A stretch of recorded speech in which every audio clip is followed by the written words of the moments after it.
This video is going to be on how to find and expose a bleeder. Obviously, the first one, which I have to mention, but it's a no-brainer because it's pretty obvious, is if you see it, then you can start working on stopping it. But it's not always that easy. So secondly, if you have a generalized ooze and there's a little puddle of blood or a thin layer of blood in the area, and you need to be able to see, then you're going to take either, depending on the size of it, either a lap or a Raytech and just blot it. Don't rub it because you don't want to make the bleeding worse. So you would just blot it and pull it out, and then hopefully you can see the bleeder underneath. If it's a brisk bleed, then you're going to need more than a sponge. Brisk bleed that's covering the area and causing a pool, you're going to use a Yankauer. And I'm going to try and show you the Yankauer here. So on the end, you have a large opening, and then on the sides, and sometimes if I get my skin behind it, you can see it a little bit easier, are smaller square openings all the way around. So what you would want to do, you don't want to suction right on the bleeder. You want to suction to the side. So you start suctioning the blood that's in there. And then when you get down to near where you see the vessel is bleeding, then you suck to the side of the vessel so the surgeon has free access to it. And that's where the exposure comes in.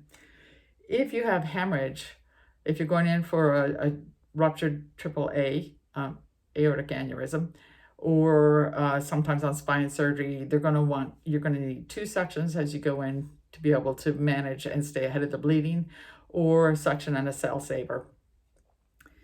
If you have a body cavity that has bleeding, they can't find it, what they're going to do, and this is important for you as an assistant to know what to do because you're going to have a part in this.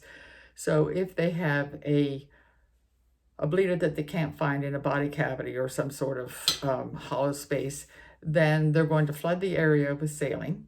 And then you as the assistant are going to be sucking down slowly to the side and from the top of the fluid and sucking down slowly, slowly, slowly. And when you get near the bleeder, you're going to see a little orange-red little stream coming up to the top of the level of the fluid, and that's how you will find the bleeder. You'll suck down to it, and now the surgeon knows where it is.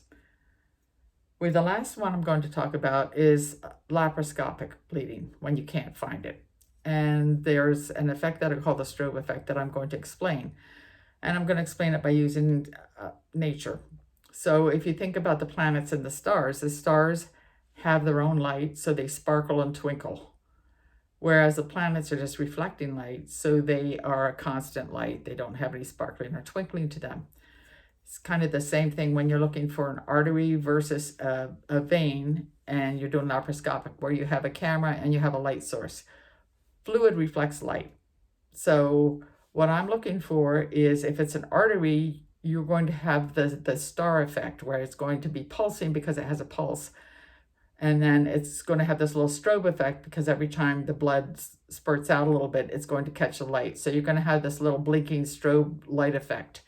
Whereas if it's a vein, it's just a steady ooze. It has no pulse per se. So it's just going to be a steady ooze, but it will still catch the light.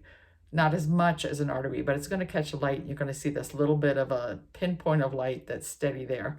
That's a little bit brighter than the area around it, so you can find it that way.